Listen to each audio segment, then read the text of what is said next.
So you're launching a new product or you're launching a new version or variant of an existing product, and you need to get to production, get the product to market quickly, but you want to do that without overspending or sacrificing quality. How do you do that? Here are 5 thoughts to keep in mind as you're going through this process. So first, you must begin with a strong foundation, a production organization or manufacturing organization facility that's set up to move quickly in a high quality way. So you have to have a strong foundation, systems, processes, facility space, existing tooling, existing organizational knowledge that can be applied to your product. And that needs to be built in a flexible way. So flexible facility space that's optimized with processes that can be customized and are built to be customized for the topic at hand. So start with a firm but flexible foundation. Second, understand your unique requirements. So the requirements for your product at the place and time where you are right now.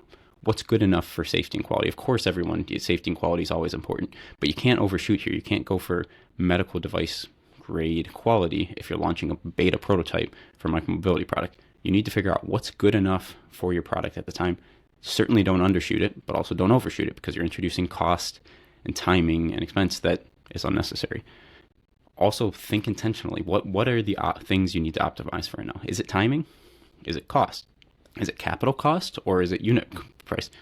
Let that determine how you approach these builds. And also think about, as you're going forward into the next build and the next one, how useful are these builds for? Are you trying to capture knowledge that makes it so you are more effective in your future builds? Or is this a discrete build that you just want to get done and move on? You're not necessarily focused on learning through the process. You just want to execute the build. Figure out the requirements for your product. Based on those requirements, the third point, turn the dials appropriately. Find the right balance between formal processes and speed. So think about production planning and quality planning. We use an APQP, Advanced Product Quality Planning type process up front, using failure modes and effects analysis to drive a control plan and to figure out the way in which we are going to approach a build. We don't use it in a super rigid way, though, because you don't always need automotive PPAP quality planning if you don't need it for the product at a given time. So start with that strong foundation, but dial back where appropriately. That's why it's important that you understand the requirements, so you can be intentional about where you're dialing back. Use the tools and the processes, things like failure modes and effects analysis, to look at a product and figure out, okay, how are the ways in which this build could go wrong. Use that to determine a risk-based approach to quality for how you're going to control throughout the process to assure that nothing goes wrong, or that the most expensive or most damaging things don't go wrong. And ultimately, it's about turning those dials. And the same for project management. It's the same for operations management. It's understand the needs for your product where you are right now, and let that determine the balance between formality and speed. On a similar note, the fourth point, be efficient with capital.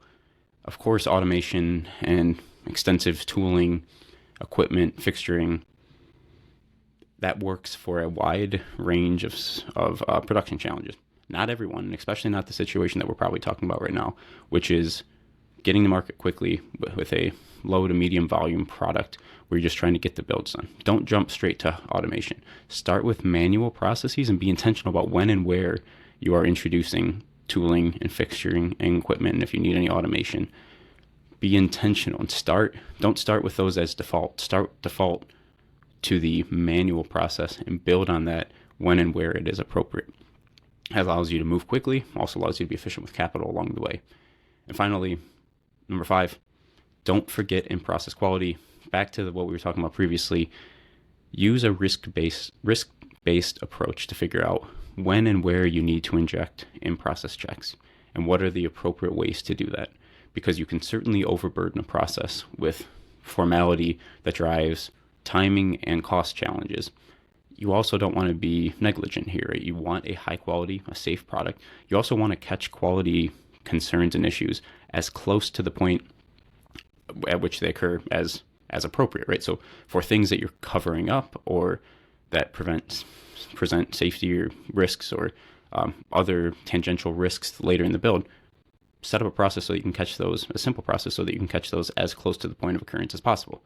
For things that are less risky, maybe you don't need to be as stringent. You can catch them with end-of-line testing or in some other manner. But really, the point is, be intentional. Don't forget about in-process and in-line quality checks, but be intentional about when and where and how you are injecting those. So ultimately, the key theme here is start with a firm, flexible foundation and do the work so that you can optimize the process and turn all of the dials so it's optimized for your product at the place and time and maturity where you are right now for this build. If you do that, you set yourself up for success. It allows you to move quickly, build product quickly, without overspending, without sacrificing quality. If you have questions, this is what Edison does. We move quickly. We execute low volume, medium volume assembly and pilot builds for complex mechanical, electromechanical systems. Happy to offer some advice, do some coaching, consulting work. Also, we execute these builds, and happy to build product for you as well. If you need any help, please reach out. But appreciate you listening.